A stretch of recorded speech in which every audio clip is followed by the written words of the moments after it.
कहते हैं। अस्सलाम वालेकुम, वेलकम माय न्यू वीडियो। कैसे हैं आप लोग? आज जो मैंने वीडियो आप लोगों के लिए बनाई है वो थोड़ी-सी इन्फॉर्मेशन के लिए है न्याज़-बो का। न्याज़-बो तो आप लोग जानते होंगे, यानी इसको हिंदी ज़बान में तुलसी भी कहते हैं और इसको होली बासिल और स्वीट बासिल भी कहते हैं। जो न्याज़-बो तो उसका पत्तों का जो शानदार है, वो खाँसी, ज़ुकाम, गले की ख़राश, सर दर्द और साँस की बीमारियों के लिए बहुत ही अच्छा है।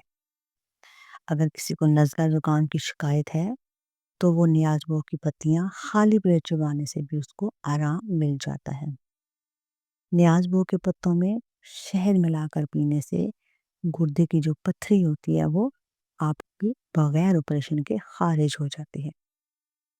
गले के अमराज़ में न्याज़-बो यानी तुलसी के पत्तों से अगर आप गरारे करेंगे, तो आपके लिए बहुत फ़ायदेमंद होंगे।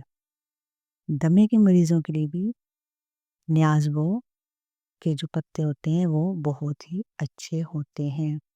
न्याज़-बो जो है, वो एक खुशबूदार पौधा होता है और ये न्याज़-बो का जो पौधा है तुलसी का जो पौधा है, वो आप हर जगह लगा सकते हैं, घरों में लोग लगाते हैं।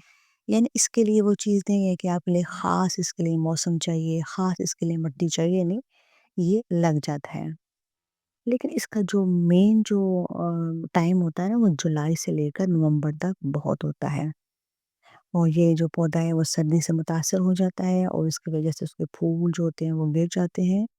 न्याज़-बो हमारे लिए बहुत ही अच्छी है। न्याज़-बो की चटनी अगर आप खाएँ, तो बहुत ही ज़बरदस्त है, उसका कहवा बहुत ही अच्छा है। तो आप लोग भी सर्दियों में अपने बच्चों को जिन लोगों को बच्चों को रेशा हो जाता है, बलगम जम जाती है, तो उनको न्याज़-बो का आप कहवा भी दें और उनको न्याज़-बो की स्टीम भी दें, तो इंशाअल्लाह ताला देखेंगे आपके तमाम मसाइल जो हैं वो इस न्याज़-बो से बिल्कुल ठीक हो जाएँगे।